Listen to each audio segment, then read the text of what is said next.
Welcome back to our intermediate financial accounting class. In our last few segments, we've been talking about changes to retained earnings. We talked about changes in estimate and how it flows through to retained earnings as part of our journal entries for the year and then as part of closing entries for the year. We then talked about changes in principal and how it is actually going to affect retained earnings both from prior years, actually changing the beginning balance of our retained earnings account, as well as flowing into this year's numbers with our new method being used in our accounting cycle. Then we started talking about changes in entity, and we emphasized the fact that changes in entity really only have a huge impact in our financial statements if we consolidate. That's when we own 50% or more of a subsidiary's common stock or voting stock. Although we're not going to talk about consolidations because that's an advanced accounting topic with more fun than we have time for in intermediate, we do have one small change in entity that we can account for now, and that's moving in and out of the equity classification. So equity classification starts when we are at 20% ownership, and we account for it as equity up until we get to that 50+% where we move into consolidations. So with that said, we've done our first example, or part of our first example, pulling a stock out of equity, and now we need to see what happens in the following periods. So again, here are our journal entries for pulling a stock out of equity classification. So we invested in the shipping company. We decided we didn't need control. So we pulled out 1,050,000 worth of these shares and sold it, made a little bit of a profit. And that's what's going to roll into retained earnings because of this change, is that gain. And then because we dropped below the threshold, we move it out of this investment account and into a generic account. We decided to call it equipment fund. It's just an available for sale portfolio. In this case, I'm assuming we're saving up for some equipment. Now that we've done that, what happens next? Well, what happens next is we treat this like any other available for sale portfolio. So at the end of year 5, the year that we sold off this big portion of the stock, the shipping company stock was valued at $9 per share. Also, they reported net income of $2 million and paid dividends of $500,000. And we want to do the necessary journal entries. Now, the first step in figuring out the journal entries is to figure out the fair market value adjustment. And the best way to do that is with a couple of T accounts. So here's our equipment fund. And for now, since I don't have any other information, we're going to assume that this $700,000 is the only thing in the equipment fund. And to go along with that, we need a fair value adjustment account, usually labeled for whatever fund it deals with. Remember that we can't change the historical cost of a stock, so whatever's in the available for sale portfolio itself, so that we can use the original numbers to track gains and losses when we ultimately really sell off the shares. So since we need that historical cost, we use a fair value adjustment account to keep track of the changes in fair value over the life of the stock till we sell it off. So the fair value account is going to be a plug so that whatever we have in the equipment fund plus what's in that fair value account is going to give us the market value on any given day. That's what we're trying to do. So how do we do that? Well, we start out by figuring out the market value of our shares. And in this case, we were told that we still own 100,000 shares of this shipping company's stock, and those shares are selling for $9 each. So that means that if I were to sell these on the open market, they'd be worth $900,000. That's our market value. We're going to compare that to the book value or carrying value of the stock. That's this number. So I'm going to subtract the book value from the market value. And this is what I need in my fair value account. So let's see here. I'm at 0. It's a brand new fund. I want to end with 200,000. So if I can get 200,000 as the ending balance in my fair value adjustment, I take the 700 plus the 200, and it gives me this 900,000, which is the market value of the portfolio. So let's see. If I'm at 0, and I want to get to a debit of 200, then my journal entry needs to be for a debit of 200,000. As part of our quick refresher, if next year the value was $8 a share, I take 100,000 times 8. I get a market value of 800,000. I'd subtract again the book value and I get $100,000, and I would know that I need the fair value adjustment to end at that 100,000. So I'd go from 200,000 to 100,000. Well, I need a credit of 100,000, and that would be my journal entry amount, would be the $100,000 credit that leaves me with a $100,000 debit balance. And then I take the 700 plus the 100, and lo and behold, that's the market value of 800,000. Now that we've refreshed that, we need to do a journal entry. I'm not going to let myself get distracted. I want to make sure I do that entry. So I need an entry for this $200,000, and it's a debit to fair value adjustment, equipment, fund, 200,000. The other side of this journal entry, debit or credit, depending on what you need, is called an unrealized increase, decrease.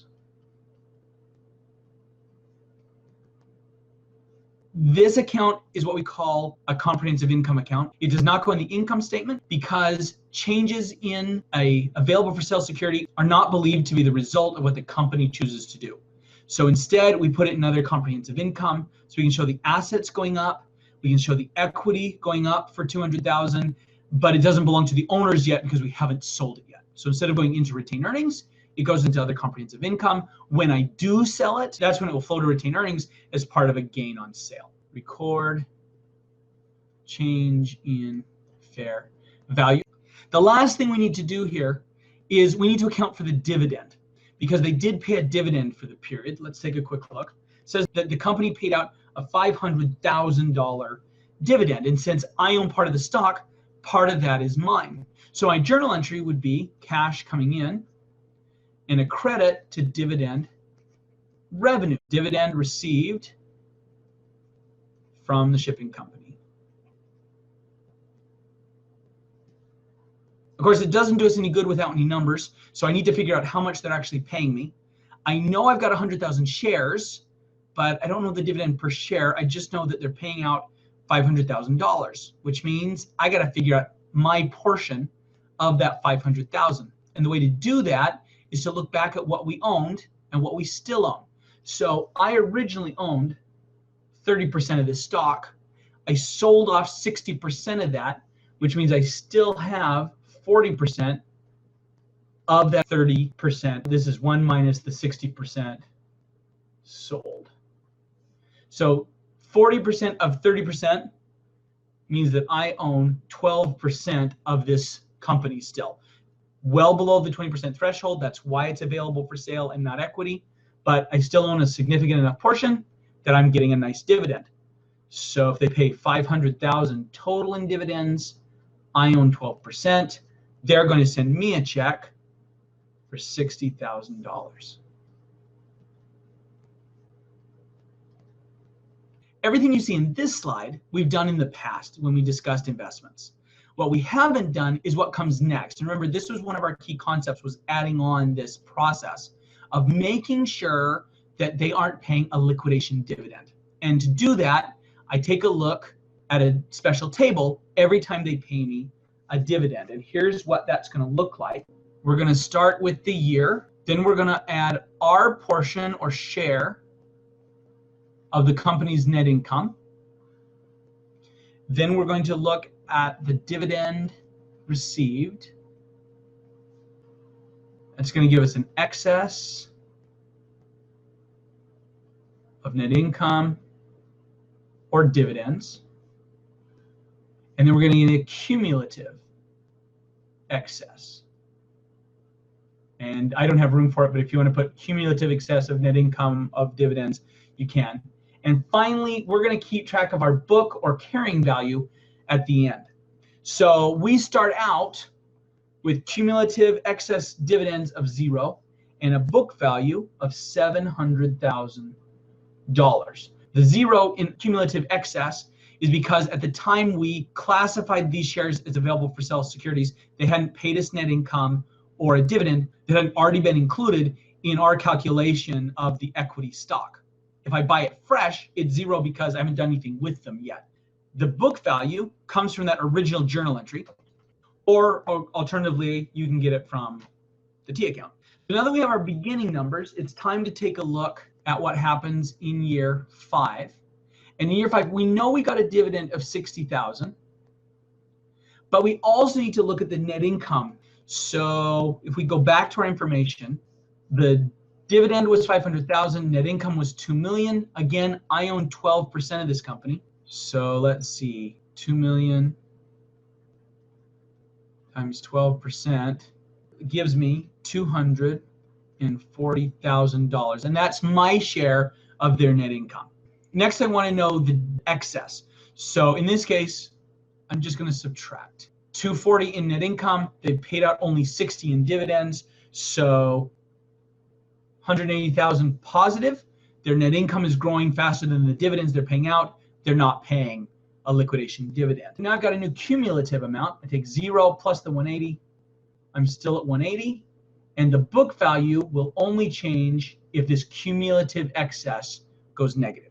So that's what I'm going to do. And again, I'm going to have a table like this for every single trading and available for sale stock I own. And I'm going to keep track every year as they pay a dividend. Wait a minute, have they paid me too much? So to help us really understand this, let's take a look at another couple of years. In year 6, the journal entry is going to look just the same as it did before. I've got cash coming in, $60,000, and dividend revenue that I'll recognize for $60,000. This is dividend from shipping company. And then once I've made this basic journal entry, then I'm going to go back to my table and just make sure they haven't started liquidating the company with excess dividends. In this case, they had a $600,000 profit. I still own 12%. So 12% of 600,000 is 72,000.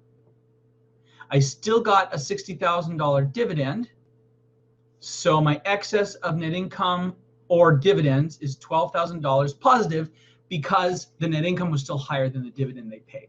And my new cumulative excess, 180,000 plus 12, 192. As long as this number is positive, book value stays the same. And I'm good to go. Everything looks fine. They haven't dropped below 0 in the cumulative excess column, so I can keep that journal entry for $60,000. In year 7, I get my check, and I would record cash of $60,000 and dividend revenue of $60,000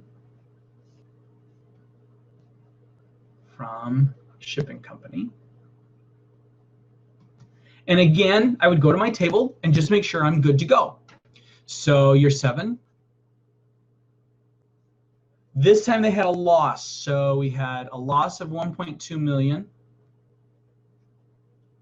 12% of that belongs to me. I'm on the hook for it as an owner. So that comes out to a negative 144,000. They still paid me a $60,000 dividend. So they actually paid out 204,000 more than they probably should have because they had this huge loss and they still paid a dividend. So it really hit retained earnings hard. And now I get a new cumulative. So 192 minus the 204 gives me a $12,000 loss. So my cumulative excess is now negative. And this is where bells and whistles and red flags and everything go off. And I realize they have started to pay excess dividends, meaning they've started to liquidate the company.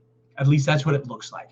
And hopefully it's just a one-time thing. But because it's dropped below what we originally paid for it, or in this case, what we originally transferred into the account, I have to drop the value of my investment. So I'm actually going to change the equipment fund balance. I'm going to drop it by this cumulative excess. So I'm going to take the original amount minus the cumulative excess, and I want the new balance to be 688. And if values continue to drop every time, I'd take the 700,000 and I'd compare it to that cumulative excess, and I'd keep going down. If it starts to go back up again, this is just a rotten year, then that 688 would say 688. I can't write back up. I can only go down. So I got to get my book value down $12,000. That means this journal entry that I made is not going to work. I have to tweak it. So here's what I'm going to do. First off, I'm going to get rid of the dividend revenue for the time being, and I'm going to credit my equipment fund by the difference. So I'm looking at the difference from the previous book value to the new book value, which in this case is the $12,000. Next period, it could be 10,000 or 5,000, or it could be zero. I may not have to make an adjustment next period. And the plug is the dividend revenue.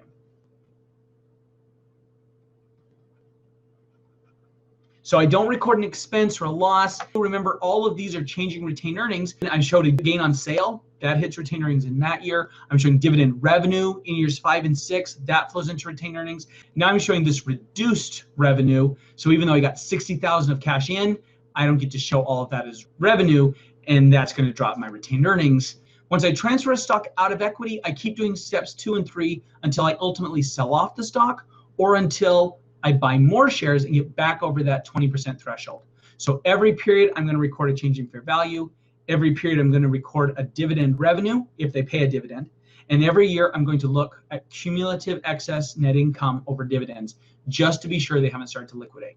And if they do, then I know that I need to tweak my journal entry for that dividend revenue. The next thing we have to talk about is what happens if we move a stock into equity. That's our other change in reporting entity, at least that we're going to talk about in intermediate. And we'll start talking about that next time. We'll see you then.